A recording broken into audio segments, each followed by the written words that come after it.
Hey guys, it's Carrie from Garden Rudiments. Today I'm out on my back patio. I'm going to talk about small containers for succulents, and this is what I get.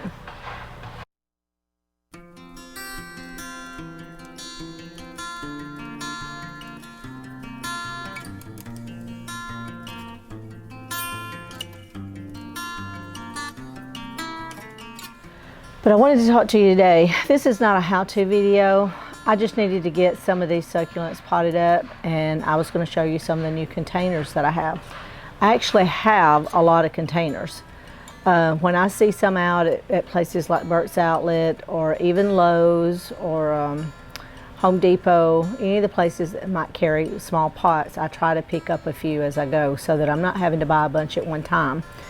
So this is I don't know if you shop at the Dollar Tree. I found these early spring for $1. You can't beat these. Of course, they don't have holes in them, but everyone is using these little unique containers for all kinds of different things. They use them in the home to decorate. You could put holes in this and use it for succulents as a planter. You could grow flowers in it, house plant. You could just set the pot down in it, something like this, and have your flowers come out of it without having to plant in it. But these are just neat little containers, and for $1 you can't beat it. This was a bird feeder, is a bird feeder. This was $30 at Joann's. Of course, I did not give $30 for this. I would not give $30 for this. I gave less than $10 for it. But I thought it would make a great little planter for succulents. Something small, something that it has drainage holes in it that drains out into the saucer, but this would be great just for some small plants in here. Something you could layer up and just set on a coffee table or on a desk. Anything that requires some low light. This is just a cute planter, a cute bird feeder that makes a great planter. And then I found these are like pen and pencil holders. You could drill holes in the bottom. I would use them just like they are. You know, when you sparingly water your succulents, you're not going to overwater in these. You put a little water and the water is going to seep down to about right here and never drain to the bottom. These would make great little planters to put a cactus in. I thought they were cute. And let's see. I don't remember where I got these, but probably it was Burke's Outlet, but I think they would make great planters. Get on with this video. So when I plant in small containers, I especially love these. These would come with 3 or 4 little small plants in them. I love the shallow bowl. I really like these, but I never can find them out to buy. So when I do, if there's some kind of plants that I would like to have, I go ahead and purchase these. These were $6.48 when I bought it. It's called a little dish garden.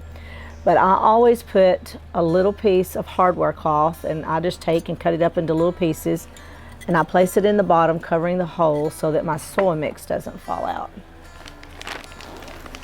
And I'm not sure which of the containers I have today that I'm going to use, but I know this was one of them.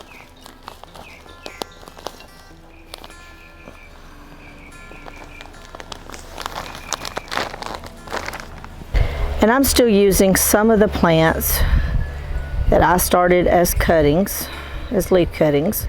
And I'm using these and trying to get a lot of them potted up. And especially this one. This is Echeveria Caribbean. I want to try to get just a whole planter. I just love the Echeveria Caribbean. I just love the color. I love the way the plant is shaped. So that's what I'm going to try to get in here. I'm going to take all of them, I think, and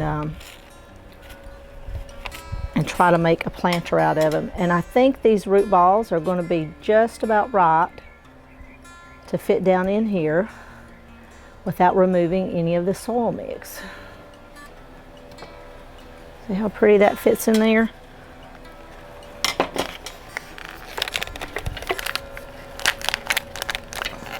So this is not a how-to today. This is just some things I need to get done. It's not that these plants are any danger of becoming root bound. It's just, to me, I like to get them planted into the pots that they're going to stay in.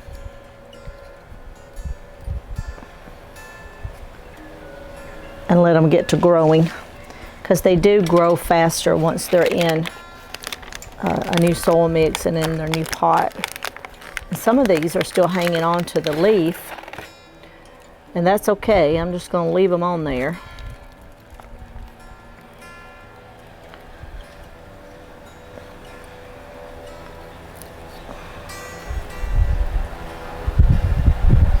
I'm going to try to turn some of the heads to while they're, so that they're kind of facing out.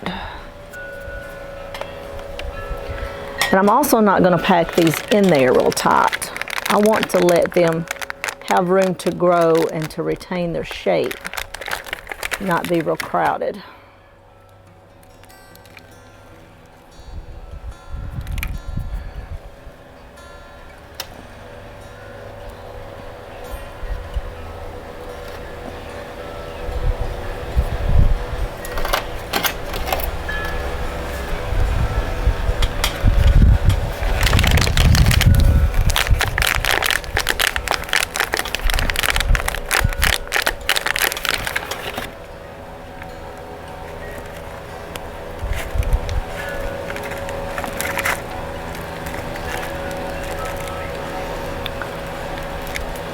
Look at the large leaf this one still has on it. And it's actually, I don't think I could get in close enough, but it's actually put on some very large roots that are wrapped around there. I'm going to let it go. Let it fall off on its own.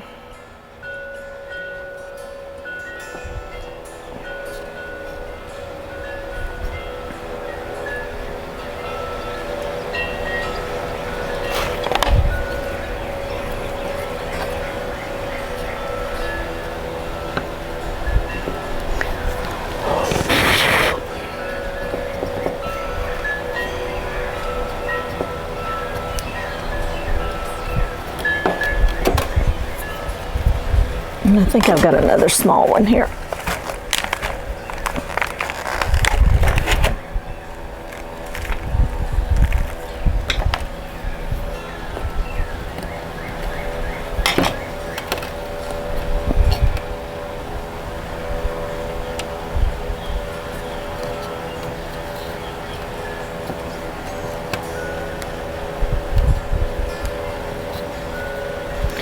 And if any of the leaves fall off, just let them lay around the plant, and they'll start a new plant just by laying in soil mix. Now I will put crushed granite around these. Those protect the soil from getting insects laying their eggs on it. Keeps it nice and clean.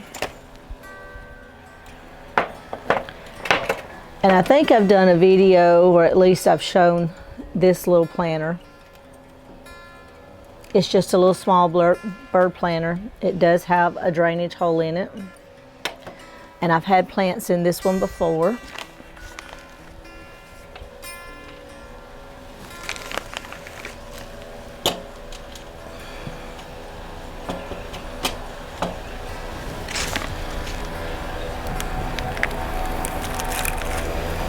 I like the color, the blue color of this little bird planter, and I'm going to use this pale pink of this plant. I don't know what this is.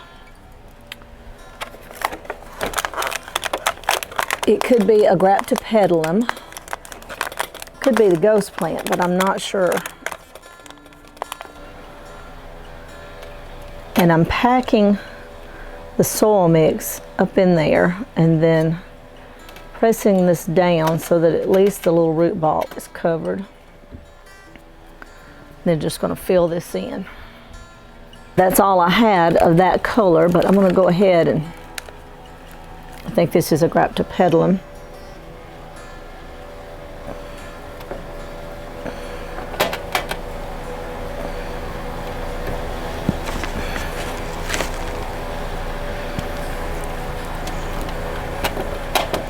You do these little planters and you think, oh, that just fills that planter up, but it really doesn't. So in the middle of this, my camera batteries died. I planted a Graptocedium, California Sunset. These were both growing in the same cell, and so I put them in one pot. And then all of these I'm going to put crushed granite around. And then if you will follow me over, so I'm going to add one of the beautiful plants that just come in from Mountain Crest Gardens.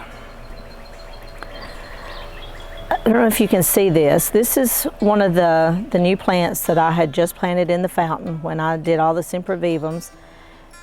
These are almost like runners.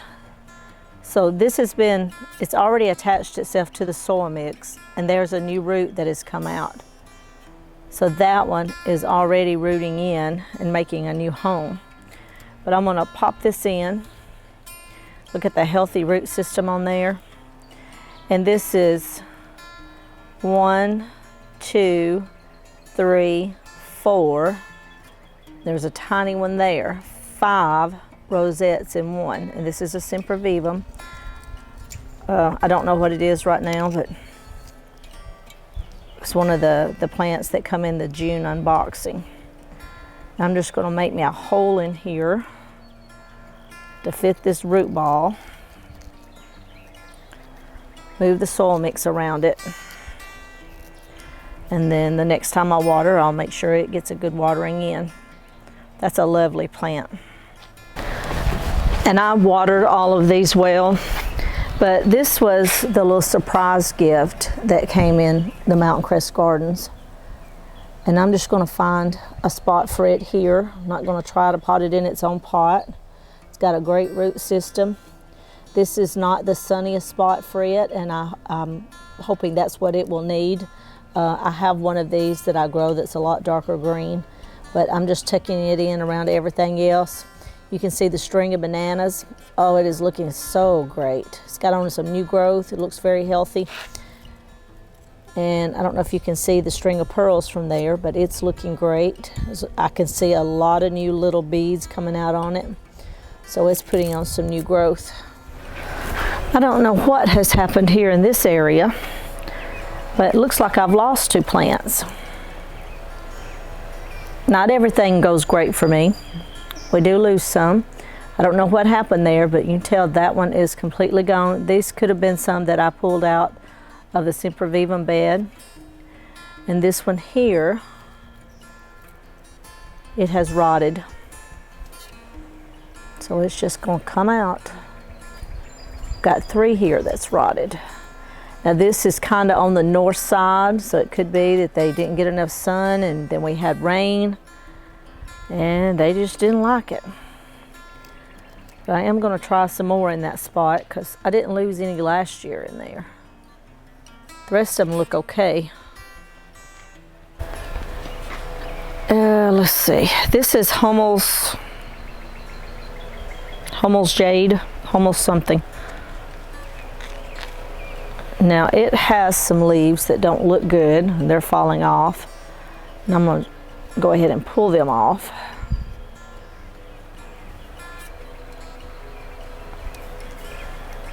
And then I'm going to leave him out where he'll get a little more sunshine. And we'll lay that leaf there and we'll see what it does. It may actually grow. And this was the one that I said looks like a elephant bush, but it's little tiny rosettes and leaves.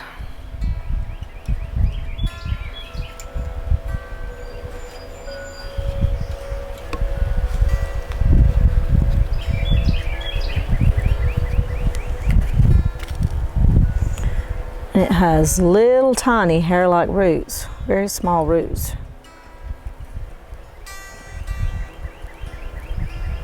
This will be really pretty if this grows in here, and I don't see any reason why it shouldn't. It's a very pretty plant.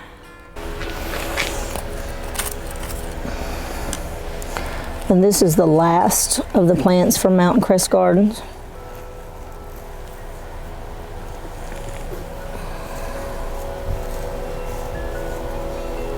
And I'm just tucking these into areas that have kind of an empty spot.